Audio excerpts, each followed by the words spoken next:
Hello again, we're working on an image here where we corrected the exposure and we brightened up the face. It was an underexposed shot. We started right around here and we brought it up to adding a levels adjustment, which brightened it up significantly, blew it out a little bit.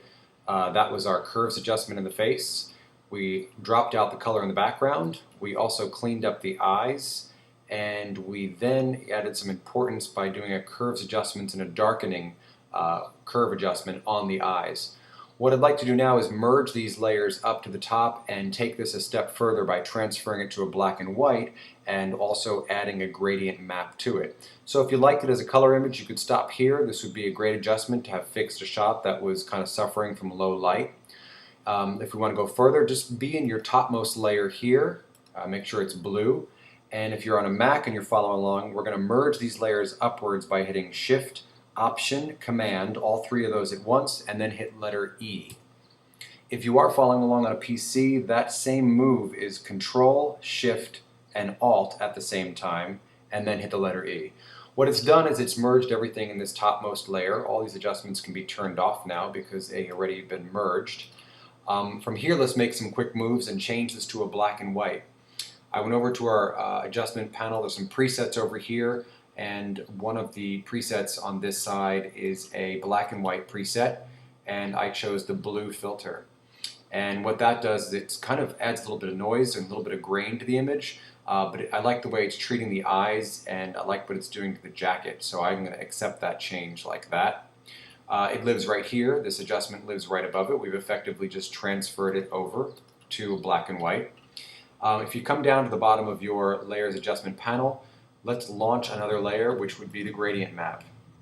Just click once, it'll launch the gradient map right above it. In our case, it's launched a gradient map which is gray. It takes its cues from the color over here. Let's click in that gradient map once and drop down here to one of the presets, which is a blue to white gradient map. And what I want to do is click once on the blue, and you'll see this middle slider show up. You can decrease that a little bit and move it, essentially asking for more white to be in this gradient and less of this blue. Let's say OK to that adjustment, and let's hit the reverse over here on the side. You can also leave dither checked. So now once we hit the reverse, you can see how it's mapped in this really cool gradient, that blue to white essentially in the image. Let's see what happens when we change the blend mode. Let's drop down to, we can try screen, gets really, really ghosted.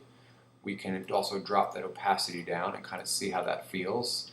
It takes on kind of an ethereal quality. This may be something you like in a final image. I kind of like how it's gotten dreamy and the blue is just kind of laying over this. Let's try some others. You can drop this down and try overlay.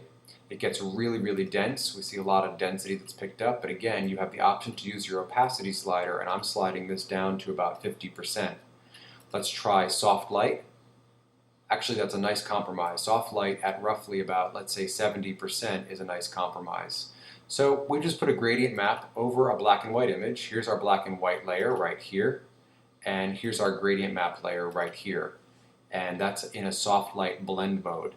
And what it does is it just tones this photograph with a little bit of the blue that we put in.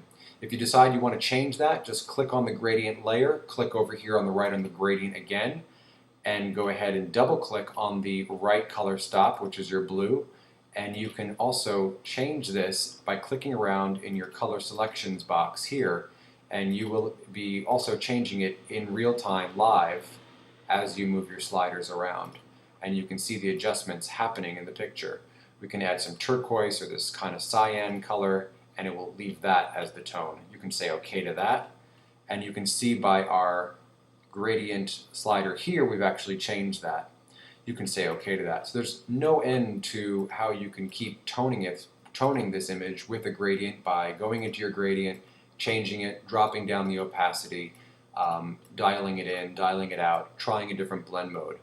I hope you enjoyed the second part of this. I hope it opened your mind up to the possibilities of transferring an image to a black and white, and then also seeing how you can change that further with a gradient map.